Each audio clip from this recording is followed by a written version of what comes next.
Boa noite, pessoal. Mais uma vez estamos aqui para compartilhar com vocês ensinamentos de alimentos.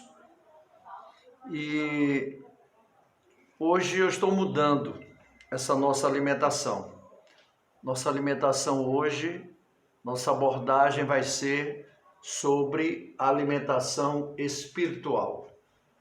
Nós estamos aqui com as Escrituras Sagradas, né? E nós gostaríamos de abordar um assunto que é de interesse de todos nós.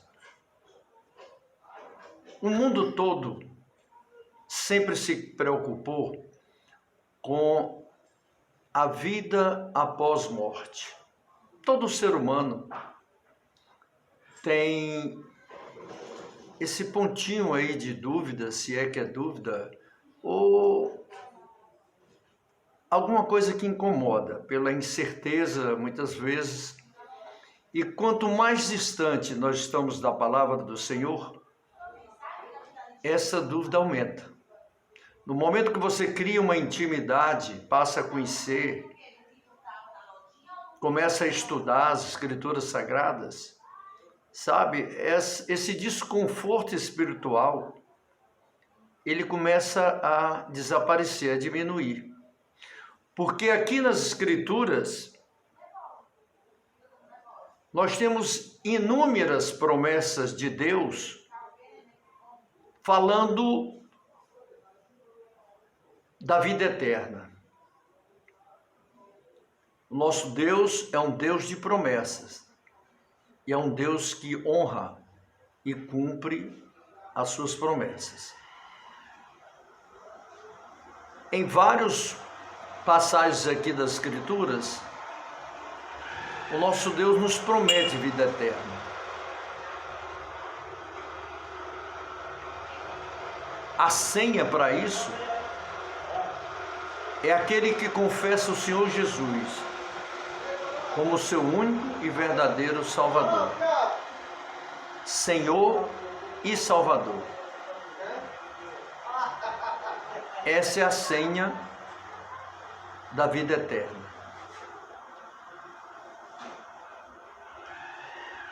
Existe uma passagem no livro de Lucas, nós vamos aqui abrir, que eu acho que é um momento muito forte, uma promessa muito forte, que nos conforta muito o coração e a alma, que Jesus fala para um homem que está ao lado dele, que também ia ser crucificado.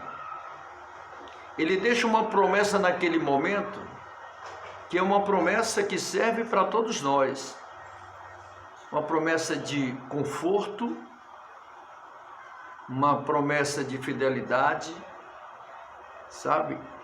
Que acaba com toda aquela gama de incertezas que muitas vezes a gente tem, o ser humano tem.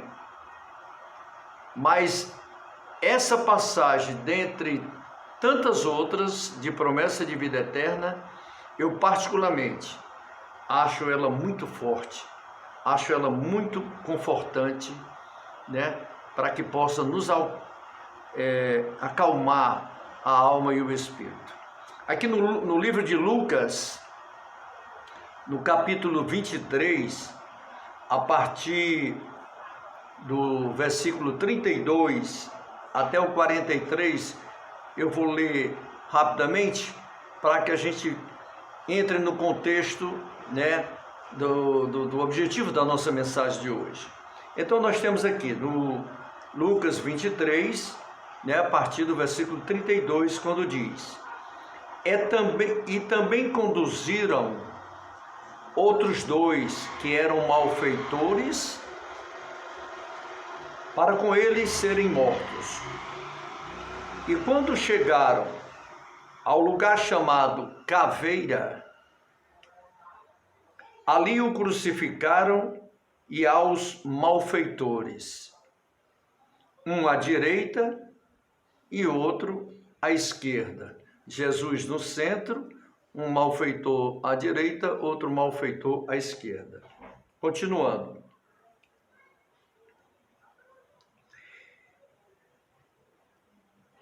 E dizia Jesus: Pai, perdoa-lhes, porque não sabem o que fazem.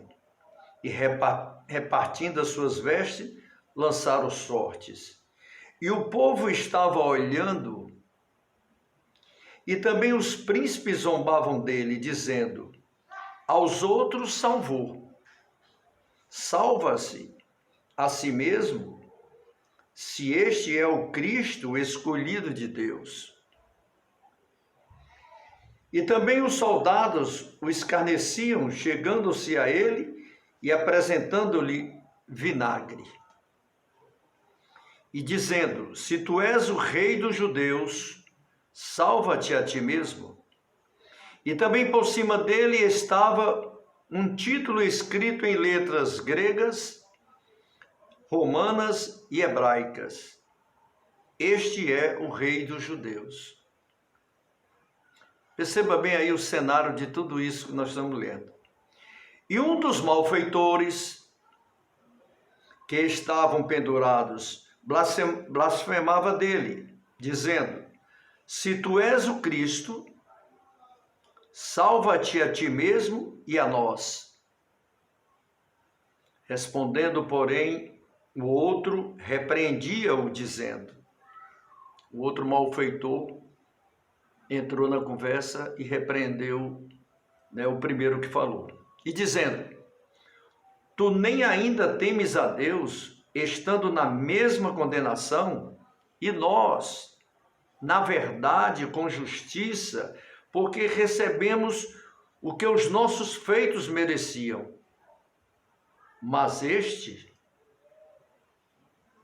nenhum mal fez. Depois daquela colocação daquele homem, simplesmente Jesus disse para ele. E disse a Jesus: Senhor, lembra-te de mim quando entrares no teu reino. Jesus respondendo para aquele homem, diante do que ele colocou, ele simplesmente, naquela hora terrível de morte, ele ouviu alguma coisa que o confortava demais, que também vai nos confortar muito em nossas vidas. Jesus respondeu, e disse-lhe Jesus: em verdade te digo que hoje estarás comigo no paraíso. Gente, você imagina você ouvir isso de Jesus, essa garantia de, após morte, você estará com ele no paraíso hoje. Existe uma determinação temporal aí. Jesus já prometeu que voltaria a segunda vez à terra, mas ele não disse o dia, ele não disse a hora. Nós temos que ficar preparado, temos que ficar atento. Mas nessa promessa aqui, ele foi muito contundente. Nessa promessa que ele disse aqui para esse homem, ele simplesmente disse: em verdade te digo que hoje, ele pontuou a questão temporal, que hoje estarás comigo no paraíso. Ora, quantos de nós gostaríamos de ouvir uma promessa tão agradável como essa, que nos dá conforto? É claro que a morte é alguma coisa desconhecida para todos nós, no sentido de nós não temos assim essa ideia. Mas uma promessa dessa de Jesus, sabendo que ele é fiel e que ele honra suas promessas, essa promessa serve para todos nós, serve para você, serve para mim. Se viu para aquele homem, ainda hoje tu estarás comigo no paraíso. Então, gente, nós que cremos em Deus, na palavra dele, nas escrituras sagradas, apesar da morte realmente ser uma coisa difícil para todos nós, mas nós guardamos na nossa alma, no nosso coração, essa promessa maravilhosa. Aqui foi dado a esse homem aqui. Hoje tu estarás comigo no paraíso. Amém, irmãos? Eu espero despertar em você, né, essa vontade de se aproximar da palavra de Deus, para que a gente conheça tantos benefícios que Ele sempre quis nos dar, inclusive o conforto espiritual. Amém? Em nome de Jesus, eu agradeço por mim e agradeço por vocês.